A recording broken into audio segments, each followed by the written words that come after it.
Shedeur Sanders is failing every test at Browns, as Cleveland Reporter questions Kevin Stefanski's decision. The Cleveland Browns' 2025 quarterback competition started as a four-man battle with high expectations for rookie Shedeur Sanders. And injuries to key contenders, Kenny Pickett and Dillon Gabriel, worked to his advantage. Despite the opportunity that should have opened up, Sanders remains firmly fourth on the depth chart heading into the regular season. Preseason data highlights why the Browns trust Gabriel more than Sanders. Gabriel's plays featured motion 45% of the time versus 31% for Sanders, and on third downs it was 63% to 18%. Gabriel also completed 3 of 4 tough, tight window throws, while Sanders missed all 4 attempts against the Eagles. These stats help explain Sanders' limited opportunities to prove himself, especially as Sanders limps through preseason with an oblique injury, struggling to get reps in the final warm-ups before the regular season. The Browns say they want to develop their quarterbacks, but their actions say otherwise. How does a hyped rookie, fresh from a strong college career and football royalty, remain frozen in the cold?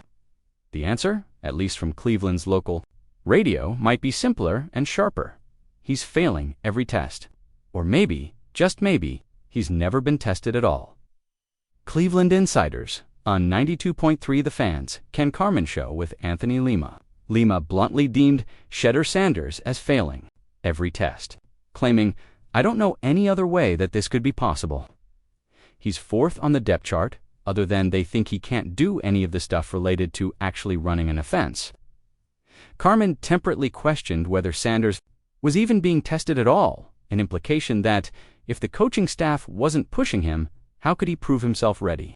The discussion boiled down to hard questions about why Sanders was stuck behind both Gabriel and injured Pickett.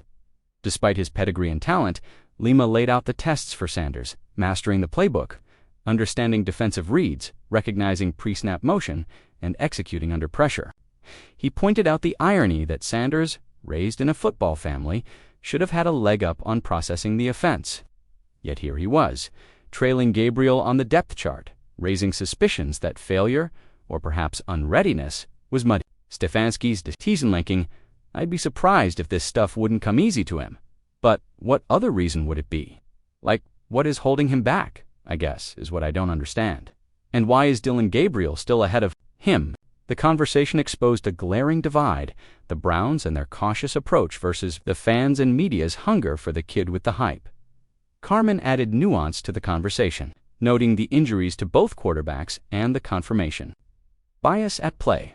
Gabriel started camp ahead, so he got the benefit of the doubt, while Sanders had an uphill battle. This bias could solidify ordering on the depth chart, no matter how Sanders performed in practice. Carman even predicted, "I think there's just a giant difference between the fans, the media, and the Browns. And I think that this is going to be a weird thing where I can see a mess coming." What do they do to avoid the mess? The talk captures the tough reality.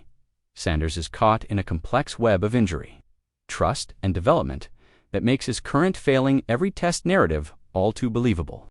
Despite the skepticism swirling around him, Sanders' own outlook paints a picture of patience, resilience, and self-belief. How Shedeur Sanders is handling life as a backup Sanders openly admits to being no stranger to backup roles.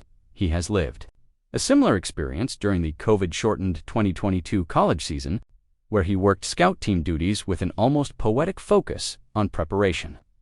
"My ability are my abilities," Sanders says confidently.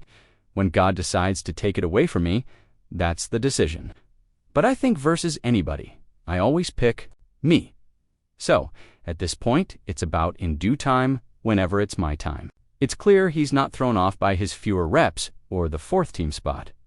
Recovery from an oblique injury hampered his preseason reps, further stalling his climb. Still, Sanders channels the experience of mentorship from veterans like Tyler Huntley, someone who understands the emotional grind of the backup grind.